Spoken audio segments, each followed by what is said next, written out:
अस्सलामु अलैकुम वरहमतुल्लाहि वबरकातुहू।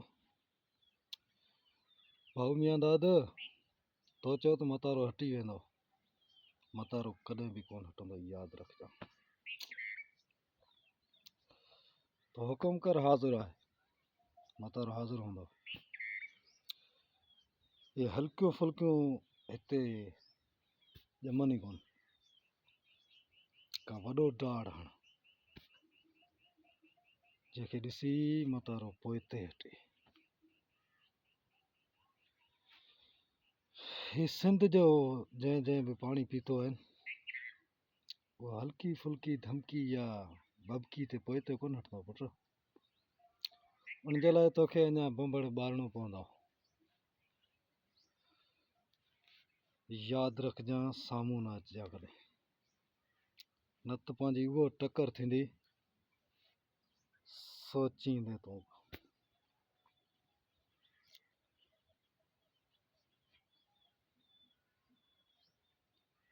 तो चयो हो न ॾिसी रहंदसि, मुंहिंजे ख़्याल में उनखे बि हाणे साल थी वियो आहे। वक़्त जो इंतज़ारु भाड़िया कंदा आहिनि, दलेर त सीनो साम्हूं ॾिसी विढ़ंदा आहिनि। असां त उहे आहियूं दलेर, दुश्मन जो घाव बि सीने ते सहंदासीं, भाड़े दुश्मन खां ख़ुदा पनाह ॾे।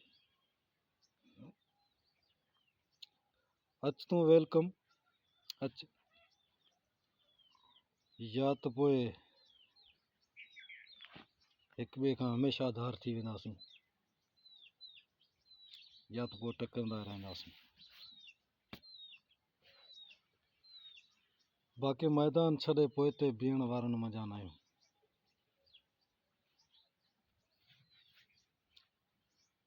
दोस्तनि खां न बल्कि दुश्मन खां मशवरो वठिजांइ, तोखे जेको हू मशवरो ॾिनो उन्हनि ते असां सां चाल रखिजांइ।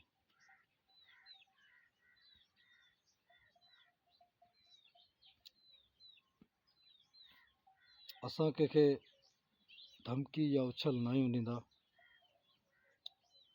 असां मोहबती माण्हू आहियूं, मोहबत जो पैगाम पखेड़ींदा आहियूं।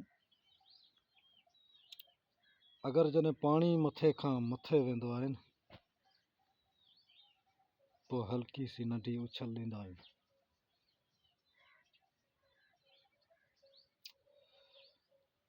तूं अच साम्हूं, पोइ ॾिसूं था जेको खट खटाए शाह।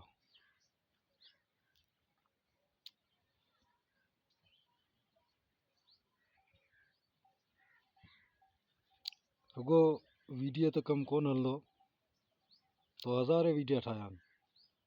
मां चाहियां त तुंहिंजो वीडियो बि साइड ते लॻाए सघां थो,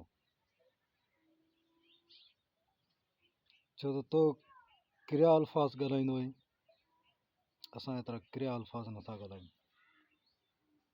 खुली अच, खुली ॻाल्हाए।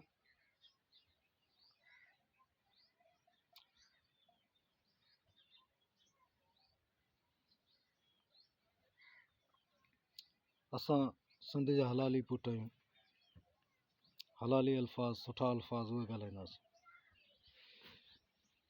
तुंहिंजी ताक़त जी मूंखे तॾहिं ख़बर पइजी वई जॾहिं तो ॻुझा अल्फाज़ ॻाल्हाया, गुथा अल्फाज़ ॻाल्हाया। तूं आहीं छा, तूं पंहिंजो पाण खे अलाए छा पियो सम्झे, जेतिरो सम्झी थो एतिरो कुझु ई न आहे। हेतिरा ॾींहं शायदि तुंहिंजी टकर कंहिं ललू पंजू सां थी हूंदी, कंहिं वाणीअ सां थी हूंदी। अॼु तो हिन सोढे सां टकर वरिती आहे, हाणे पंहिंजा पेर पका कजां।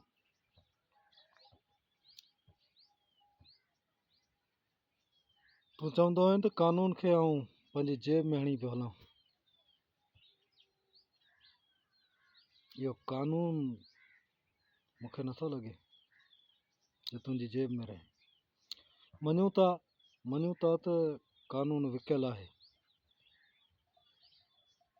पर इहे 4 पना कानून जा असीं बि पढ़े वठा आहियूं। एतिरो सस्तो सौदो कोन ॾींदासीं असां तोखे अॻु में बि चयो, अॼु बि चऊं था त वक़्त जो इंतज़ारु भाड़िया कंदा आहिनि। असीं जंहिं पोज़ीशन में आहियूं उन पोज़ीशन में मिलंदासीं।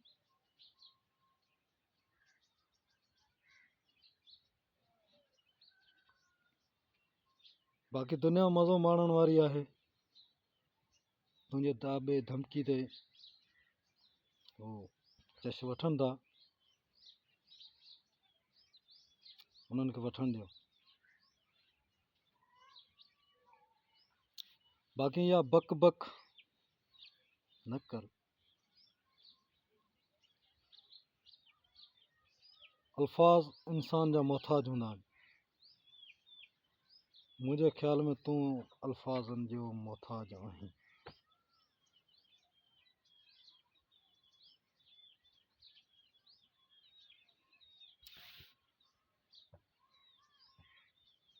अच तूं यारी मल्हाईंदासीं। वेलकम।